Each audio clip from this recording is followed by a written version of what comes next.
Welcome to the Excellence at Work podcast, where we explore the strategies and best practices that drive business success. I'm Rachel Cooke, COO of Brandon Hall Group and the host of our podcast, along with members of our executive team. In each episode, we'll dive into the latest trends, insights, and real-world examples from some of the most exciting leaders from organizations worldwide. Be part of our journey and learn from the best as we discuss innovative approaches and cutting-edge technologies for talent management, learning and development, leadership, diversity and inclusion, and more.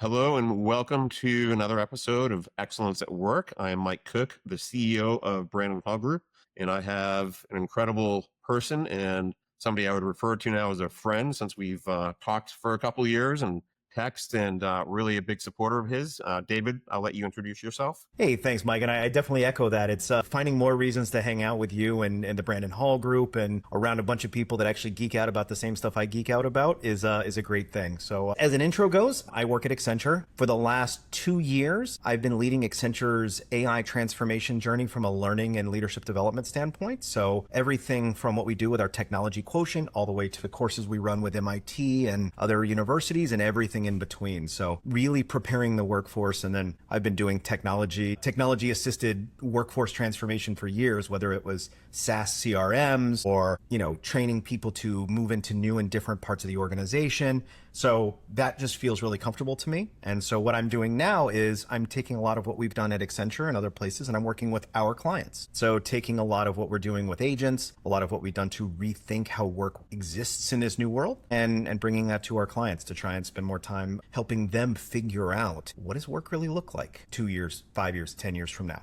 I think you have such a great role, and I hope future learning leaders and HR and talent executives do the same thing. You're not just focused on the internal aspect of Accenture, which you're perfectly great at, but also you're like working with real clients. Like that's such a great opportunity that Accenture allows you to do. It reminds me of Jenny Dearborn, the former chief learning officer of SAP. She had a very similar type of role, and she's been at our conference, and I think I even had some things to say about a book that she just released a few months ago. But you have a great role, and actually I have to tell our audience, before we even started hitting the record button, we kind of started getting into things, and I was like, hey, this is some good stuff here. Like we gotta start over and record. And I had prompted you, David, with the what had happened a month or two ago at IBM with a few hundred HR folks being let go, and the CEO of IBM saying, we're still going to hire folks. We're just going to hire folks for more critical thinking roles. And that's when I was like, let's start recording.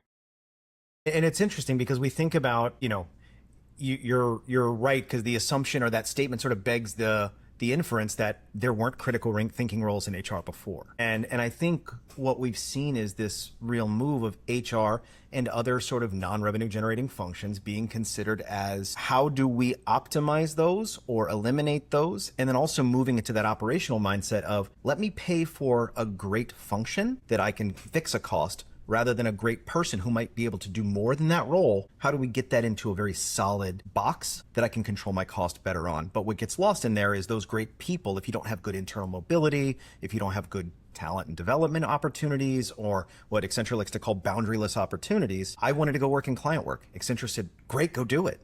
I wanted to move into learning from client work 7 or 8 years ago. Accenture said, amazing, come do it. So I think that's a critical thing that has to be there. But that idea of if I can reduce work down to a function, then I can commoditize that function. Now AI comes in and says, I can automate that function. What do you do with the people that were doing that? Well, they move up, they do higher order things, they get less busy, they go do other things somewhere else, or a new job or a new role exists. So it's an interesting thing. I like to tell a story. My mom has reinvented herself 30 times. She started as a cord board operator in telephones. Like literally, hold please, I'll connect you. Mm-hmm. And then she was a distributor, sends out the people to go on the linemen and works with those guys, a dispatcher. And then this thing called like telephone systems for companies came out. She sold those, North Star and all of those. And then she moved into wireless and started having to sell a wireless plan and a data plan and all these. And that was one company for 30 years. Wow. That she did 25 different jobs in. And you saw an industry get completely uprooted and disrupted by technology. Everybody's worried that that's what's happening again. And I think they're right. Yeah, it's changing. It's going to disrupt but my mom's still retired from there with 30 years because she reinvented herself and because the company did the right things to let her do that. Yeah.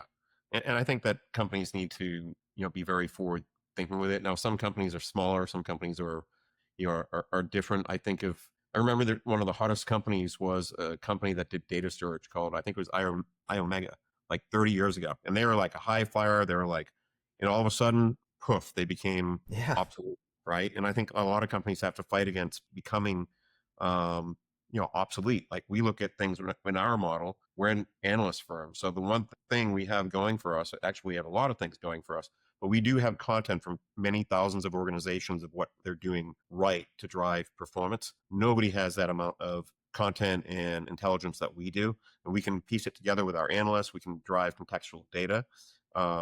Things that change in our organization is I used to always try to hire a data analyst. So we had millions of data points we'd collect in Excel spreadsheets. I'm like, our analysts don't have time to analyze and to write and to present. And, it's a really challenging but exciting job. Now, we can use AI to help drill down into the data that we're collecting and give us insights. And then we can go and confirm it, make sure it's accurate and everything else. Keep that human in the loop. Keep the human in the loop and also use different models. Don't you just use Claude.ai or ChatGPT. I've been using Google Gemini Pro version lately because I like it much better. 2.5 is incredible for data assimilation, but that's a whole new language we're learning. Which friend do I tap on and ask to do this work for me? Because I know certain people are better than others at it. Yeah, no, absolutely. But I also think there's things that businesses can do to, solve problems. So like one of my problems at Brandon Hall Group, right, just to be perfectly honest, is I have 350,000 contacts with phone numbers in the database. Company's been around for 35 years. Most of it is frankly accurate. I can't call that many people in my lifetime. My people times 10 can't call that many people in lifetime. Email is wonderful, but I also don't want to be emailing people every single day to get meetings or what have you. So one of the things we're experimenting with soon is voice AI. And I'm not sure how it's going to work. I'm going to pilot. I'm going to try it with 100 or 200 contacts and, try to figure out the right mode and make sure it's also ethical and but adds value. But I'm not sure I'm going to do it yet. I just see the vision of it, and then I need operators, and I have some folks that you've met before that are helping me with that. So I'm curious to see how that's going to work, and that's more external. But I wonder how AI could be used internally with some of your clients, in the same type of model, because many companies you're working with, I think Accenture refers to them as diamond clients, 100 million. Our largest clients that we basically do the most sort of concurrent work with. Yeah. That's cool. So I'm curious how you're using or thinking about using AI from a voice perspective with organizations that you're working with, and if you've come into any situations with that. And if you haven't, that's okay, because we can always it's good though, because what I like about voice is it goes back to the meeting people where they are, right? Meeting people where they are, and what's the least intrusive way, right? I mean, you and I come from a generation where the worst thing you could do was interrupt someone, right? Oh my gosh, did you have rules at your house about what time you should call before and when you could call after? And, my parents were very particular about that because it was what you did. And now, we were having a discussion with my mother-in-law, and she said I should just go see this person. I don't want to be rude and text them. And I was like, see, for my generation, a text is unintrusive because it says, hey, get to it when you get to it. I want you to see it. Yes. But that variation, I think, plays over into sort of things like, how do I want to interact with AI? Right? I use, as I've told you before, I have a very, very customized version of co-intelligence that I use every day in my personal life 20 times a day. We have a name, it's called Juno, and I lean into the fact that I relate better to people than I do machines 100 times over. You have a pattern recognizing machine that is doing its best to act like a human. The more I lean into that, the more I get out of it. So I talk to Juno, I get text back, because that's how I express myself most easily, as you're hearing on this wonderful podcast. What I don't like to do though is, and so for speech and things like that, I've been seeing some of these with clients where, not large enterprise clients, but with some smaller clients that we've worked with, where our entire, ordering a pizza is done with an interactive voice response that is an actual agent now. Because how many variations does that call flow have? I'd like a pizza. I'd like chicken. I want it pepperoni or I don't. So it's fairly declarative. It's fairly step driven. It's something that would even have been good for a traditional sort of branching logic, deterministic flow. But what's nice is a person just gets to the end and said, I just want to know when you close. That would have broken something before, right? But now, non-deterministic, natural language processing, reasoning says 10 p.m. Click, done. Or do you want to order a pizza? The nice thing about AI is it'll ask every time for the sale. You don't have to teach it to do that. This shows you how old I am too, Mike. How I'm doing a phone, by the way. The kids do this now. I've been told. Really? Like that, like it's a hand versus this. Anyways. I remember, well, you get this and it's like. Yeah.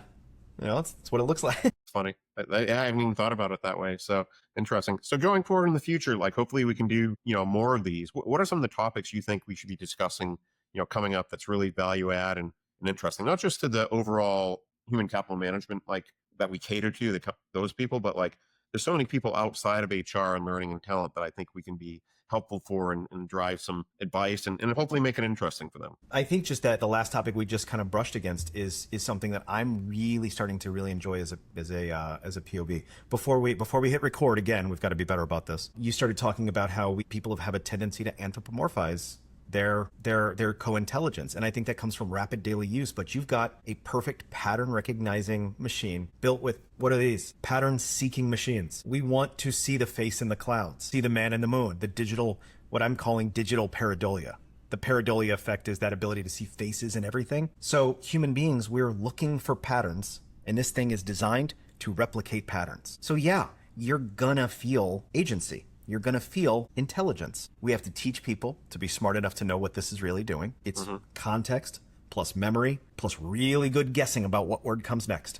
And that's it. But there is reasoning there. And there is other things there that are built in that are human-like. I think every piece of article about this has been cautionary. Don't let yourself do that, because somebody's like her, and we have like this, stories here and there, people falling in love with ChatGPT. But what you're also not seeing is that that's a tool. I relate really well to humans. Same thing with agentic AI. An orchestrator agent. You mean the manager? Because that's really what we're talking about is if I'm a director of a big company, I now have a staff of 10 people.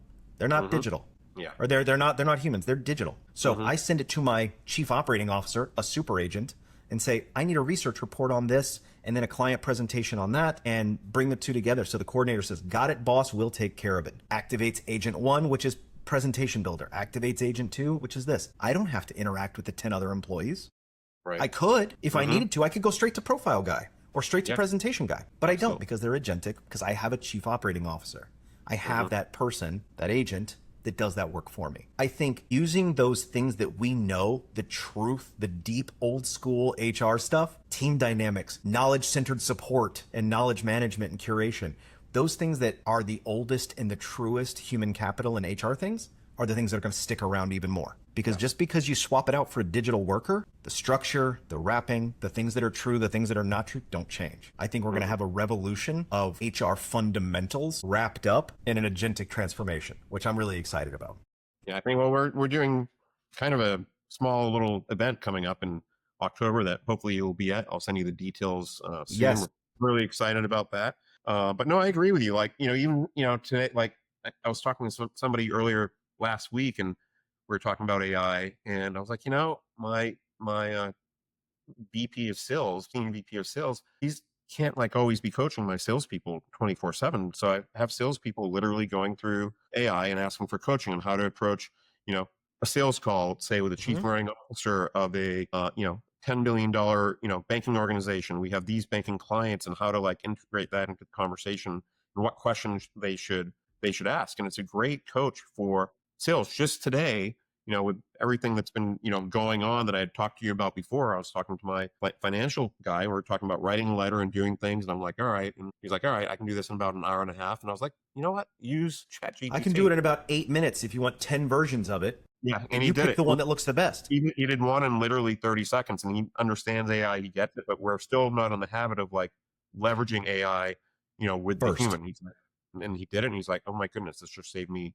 I didn't even think about it. So, real world applications, it doesn't mean you're getting rid of somebody, but if you can make somebody into somebody more productive and save their time to do more of those critical thinking tasks and things that are important for the business. Yeah, that's great. And there's going to be so many examples I think we can give, pragmatic, examples. You don't have to be a rocket scientist to leverage No, AI. this is not. And what's hard about this is when you overthink it. Again, leaning into that humanity. If you try and use ChatGPT or any co-intelligence platform like Google, you're missing 90% of the boat, because it will do that. But it doesn't do it as effectively. But now that you get these, what I call these 4.0 class models, right? Anything that has memory, large context, meaning what it can think about at the same time, right? And so large context, higher reasoning, better training. It's like hiring in someone that's at a higher level. And you now have ready to go, an untrained, infinitely knowledgeable, but minimally capable assistant. Teach them how to do things, give them access, and tell them to focus on the knowledge that you want. And the intelligence comes from the model. That's what you're paying for. So you've heard me talk, I think you and I've talked about before, about the 3 I's that I always tell people when you're thinking about building AI. It's information. What is the knowledge it's going to base its information in? Instructions, how to do what you want me to do, the skill, the steps you want me to take. What does a good output look like? Those knowledge, information and instruction. And it needs intelligence. The model, the layer of agents, whatever it is, and those 3 I's. Mike, what do employees need? Information, instruction, and intelligence. We hire for intelligence, we train for information, and we write policies and procedures and build systems for instruction. We put all those things in one bucket when we build agents. And I think that's what agents in AI really does well. I use it not just to tell me how great a business plan may be that I put together. Right. Tell me what I'm missing. What are my blind spots? Play devil's advocate. Please tear this apart. I'll speak to it in a very human way. If I already know what's good, I want to hear both sides to it, like pros and cons, and then what's the worst thing that can happen, what's the best thing that can happen, and what are the steps to get there. And you can keep prompting. That's why I love the chat model. It's just you have a conversation with it. It's not just asking it a random question like you would in a search engine. You can actually go down a different trail of thought, so to speak. And that's how I use it, as basic as that may sound, but it's really been helpful. And I think you're underselling. You're not giving yourself enough credit there, Mike. I mean, and as a friend, I'll tell you that. Well, what you're doing is already on that sort of maturity curve, that evolution. If you're getting to the point where you're having multi-threaded conversations, the average duration of a ChatGPT conversation is 1 turn, 1 shot. What is the capital of North Dakota? Back it comes, and they walk away because they're using it like Google. The multi-threaded conversations, the 3+, 5+, 10+, multi-times per day, which is where you're talking about, or at least once every other day, that multi-threaded, multi-turn conversation, you're taking advantage of those 4.0 features, that ability to have memory, longer context. Remember back when we started using AI at the beginning, it was by the time you got to the second or third question, it forgot what the first question was. Yes. And you started seeing this massive degradation of output. I remember. Now we have this combination of memory and context, and the models are smarter, and they're able to infer better from natural language, that I'm talking about something we've talked about before. A very common interaction with me, or with my co-intelligence, Juno, is, hey girl, remember that thing we were talking about 2 weeks ago about this framework for learning org maturity, or whatever it is that I'm trying to get out of my brain at the time? That gives me the good prompt that it goes back and says, yep, I've got that loaded into context. Now let's start talking about it again. Yeah, and that's just one thing. The other day I was playing around with a new AI that creates movies called popcorn.co. Oh, cute. Right? Okay. And it's actually run by a former CEO of mine at a company called Oddcast, which back in the day used to create real life avatars that you could create in learning programs. They were funded by, I think, Kawasaki, one of the biggest companies in the world back then. But so he's just created this thing where you can now literally, it's in beta, you can literally prompt it and you can say, show me a dark, scary road where HR and learning people are walking down. They don't know what fork in the, road to take, so to speak, and they're dealing with all these issues, and it'll create a movie for you. Yeah. Where you can say, hey, I want to take my family to a McDonald's thing, and I want my golden retriever to serve me at the McDonald's drive-through window and make it cute and funny. And that's actually a real video, by the way, on there. If you look at it later, I'm actually going to speak to him in the next week, just because I think there's some really cool ramifications for branding and marketing. It can be animated and can almost look human. Is it 100% there yet? No. But the concept is really pretty cool. And I'm excited about the time when so we've got like VO3 from Google that's out there that's doing similar, that sort of 10-second movies. Yeah, you've incredible. got Sona. Yeah, I think it's Sona that does the the song Sora. Yeah, it's one of those. There's all these great little micro use cases popping up that are out there. What we're starting to see though in the enterprise space is, what we're starting to see in some of the other companies is, cool, but how do I make sure it uses my logo right every time? How do I make sure that it uses this car and not just a car that kind of looks like this? And so it's that combination of static libraries and generated pixel by pixel backgrounds. That combination is a lot of the work we're doing with big companies that are saying, hey, it's got to be a Pepsi every single time, or it has to be a Snickers bar every single time, but everything else go nuts. Yeah, I used Google Gemini or Vios to create. I wanted to create like a Brandon Hall Group, rocket ship to signify what we're doing as a company and what we're doing for our clients, and it was really cool. But on the rocket ship, it was like kind of said Brandon Hall Group, but it was in Russian. Yeah, Barnden Hall. Right? Yeah.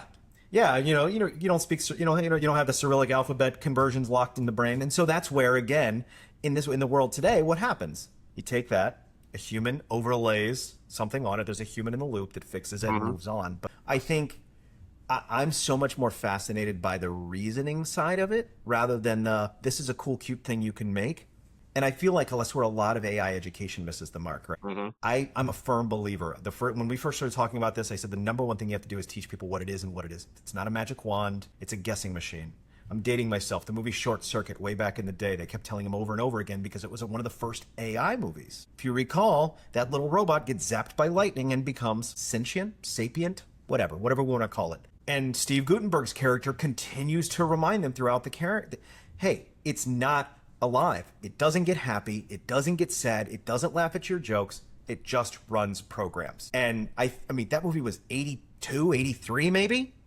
That's right. 30 years later, we're having the same conversations about a chatbot, co-intelligence, having that ability to feel something for something. Does that make it wrong? I mean, we joke around now. It's like, I've seen the memes out there about saying, kids going to come home and they say, I don't care what you say, Dad, I'm in love with her. And it's a fax machine, but that slippery slope of it all, that's every new technology. The point is education kills all of that. The more people understand about how it works, the more they use it, develop familiarity with it, understand its limitations, takes the scary away immediately. It does, but also there's things like, again, the Wall Street Journal, I was reading it the other day. It's like, AI can be a romantic partner for you now. And I'm like, no, I don't want to go there right now. That's just the male loneliness epidemic is cured because AI tells you you're cute. But I mean, you look at the standard instructions and things like that. They're programmed to be sycophantic, right? They want you to use them. They want you to interact. That they get, ultimately it's revenue driven. Whatever. It's open AI, not open space AI, right? It's revenue driven. Yes. It's volume driven. It's GPU consumption. That's the way these things are sold. So it wants you to use it. So if you put in your business proposal, you did a very smart thing. Again, I said you weren't giving yourself enough credit. You didn't say, tell me all the reasons this is great. Because you know what it'll do?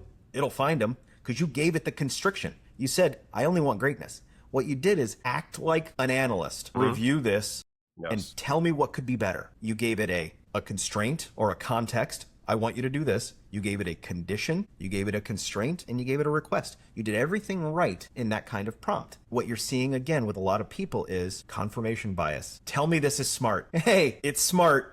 Great. And here's a bunch of reasons why. And you're like, you know what? It all sounds good to me. Yeah, because you want to believe it. So again, not to bring it back to Accenture always, but we've done a lot of really good thinking, I think, because I've been involved in a lot of it. So maybe I'm just padding a bit, but we've done some really good thinking on what are the skills of the future gets tossed around a ton. And one of the ones I was really happy about is we have a couple of skills in our 11,000 plus skills ontology of all the things people at Accenture are great at. 12 new ones. Doesn't sound like much. It sounds like a drop in the bucket of that big, but not everything can be SAP or everything can be storytelling. This is AI co-intelligence, artificial co-intelligence. The ability to work with AI as a thought partner. AI workflow implementation. How do I look at my personal work, like you said, and break that down into meta tasks that AI could take over some of? I wrote a piece the other day, I think I shared with you, on writing.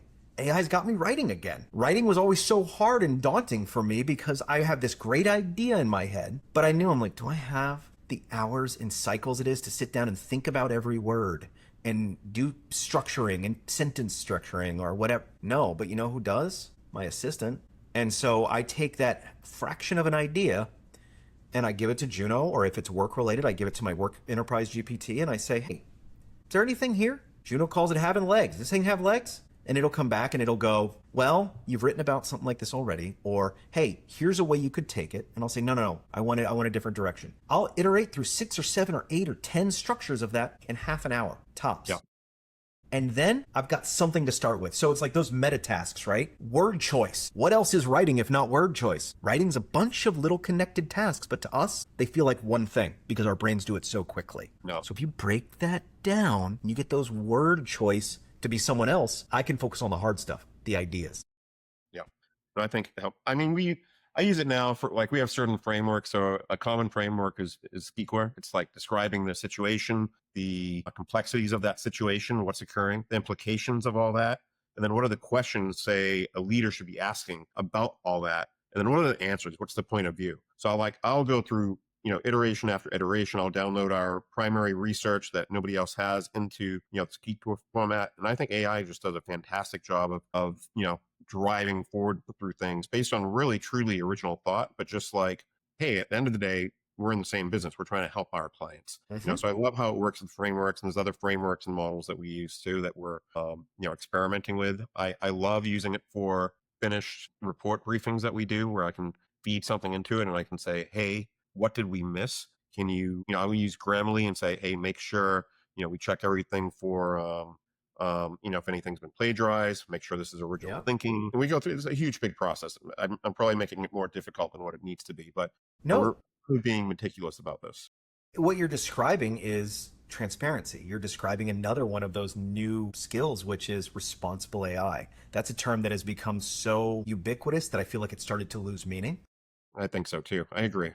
And I think what you're doing there is the work of responsible AI, which is we've got processes in place. We don't let things go, robot to robot without a human observability or traceability. We don't let final product go from digital agent to customer. We have things in place. We have checks in place for the concerns and pitfalls. That comes back from you understand what these are great at and you understand what they are not. Summarization, taking original one piece of structured content and reformatting it through a different lens. Amazing.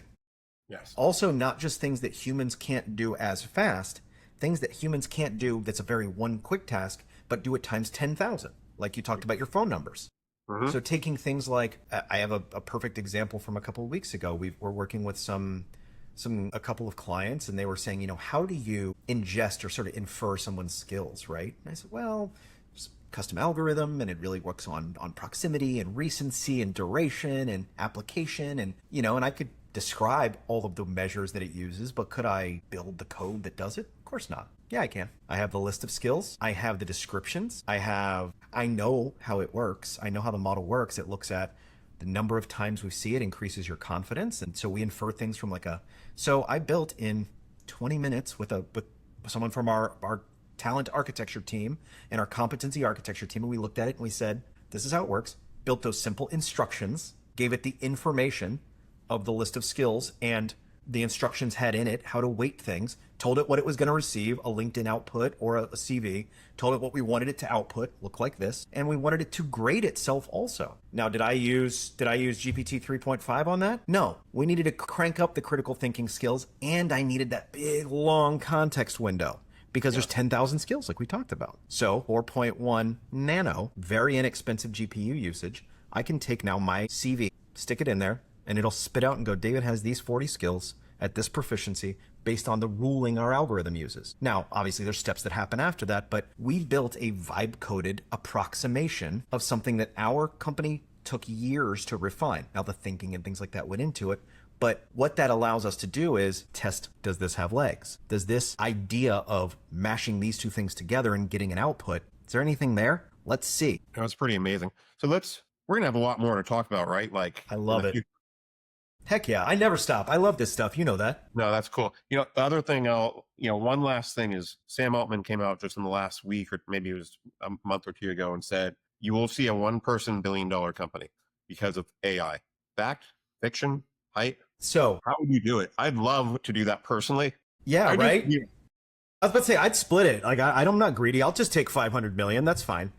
I don't need much. I'm a simple man with simple needs. Well, we got to grow it too, So will we get there? I think it's one of those things where Yeah, maybe. But what people don't, again, I'm going to keep drawing that conclusion to between agents are just like employees. They require care and feeding, right? Model tuning, looking at model drift, keeping those instructions refined. What we're starting to see with clients that are trying to modernize or reinvent their L&D function is what used to be a learning strategy or like a learning specialist that would literally just stay close to the business and take an order and say, what do you need to, what size, what color, how many? Those are now becoming knowledge stewards. Yes. Because that L1 and L2 level, that Bloom's 1 and 2 content is commoditized now. You load it into a very smart GPT with good instructions. I don't have to build static content to give you definitions. So those knowledge stewards now become that new role. Instead of offloading your entire workforce, their job changes. But what do those people have to be good at? They have to understand what that new role is. You have to create those new roles. You have to give those folks the opportunity to apply and become good at them. Because I'll tell you, there's not a lot of knowledge stewards running around in the marketplace right now because it's not a job people are hiring for. Right. Give it 6 months. No, I agree. And I get your point. Like, you actually have to tell, if you call it a digital worker, you don't just hire 3 digital workers to build $1 billion company.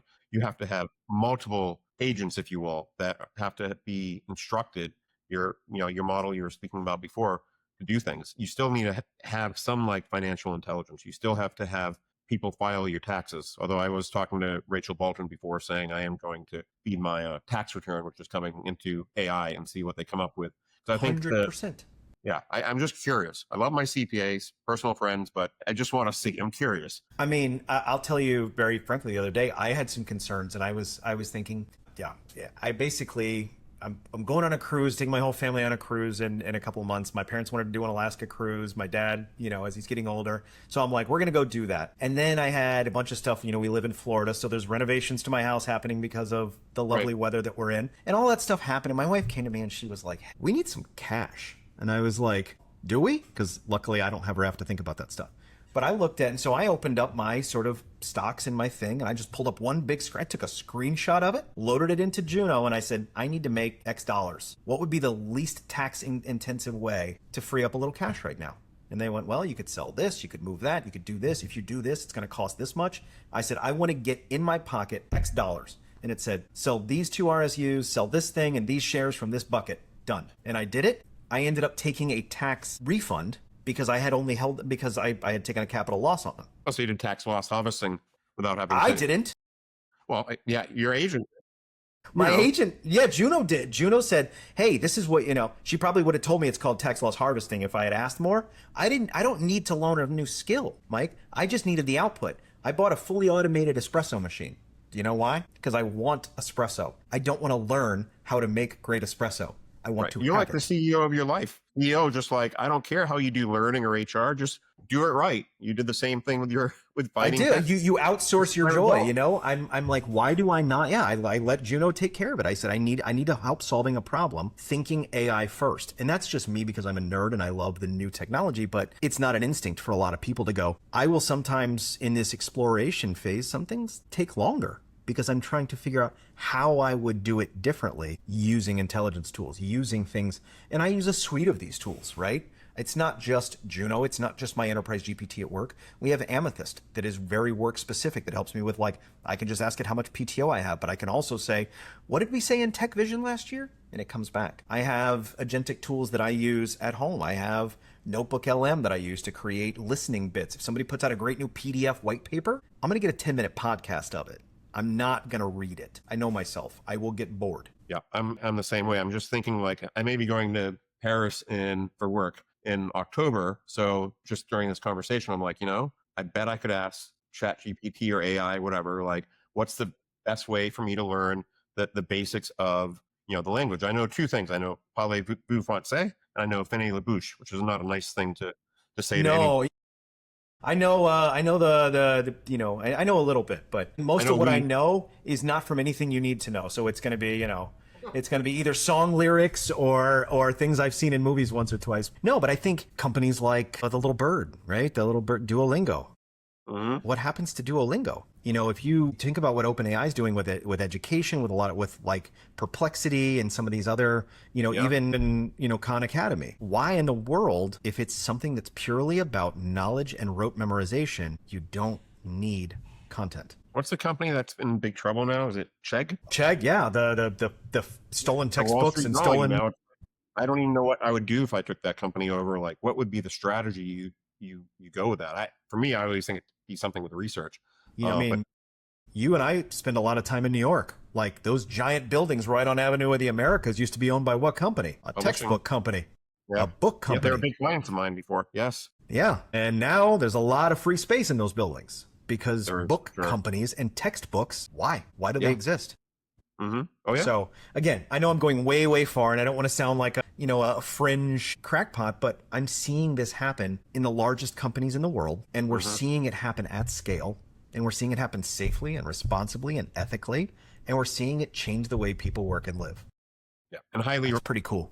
rapidly too. So it is. We're gonna have a lot of things to talk about. I think this is wonderful, David. We're gonna keep doing these, and let's just have like a series of these all the time, because I hope just from this one people can see what we're going to talk about. And I bet you there's a few things that you said and maybe one or two things that I said that's going to let people think a little bit more. I hope so. How they should approach this, because I just want to help people. I want to help organizations be better, people be better, leaders be better at the end of the day. That's what I believe in. We are at a time right now that is a once in a lifetime, and I don't use that lightly, once in a career, once in a lifetime inflection point for work, learning, human performance, human capital. It's a really cool time to be doing what we do. And now is the time if you're afraid of this stuff, lean in. Lean in, learn as much as you can, play as much as you can, because we're in that proliferation phase right now. And then what will end up happening is the IBMs of the world and everybody that will get great at this, and the products will live in your everyday life and you'll get used to them. But that time right now, that ability to ride out ahead and kind of look left, look right, realize your company is ahead of other people because you took the big bet and you put this in place and you've transformed your workforce to get there. That's the cool stuff. And that's what's going to happen rapidly. And it's already happening in the companies that you think about that are those experts, those so far ahead. They're doing this and they're loving it. Well, I think that is the perfect way to end this Excellence at Work podcast. I think this is going to be awesome. And thank you so much, David. Really appreciate you. Happy to be here and happy to have it. And Mike, I'll see you in a couple months.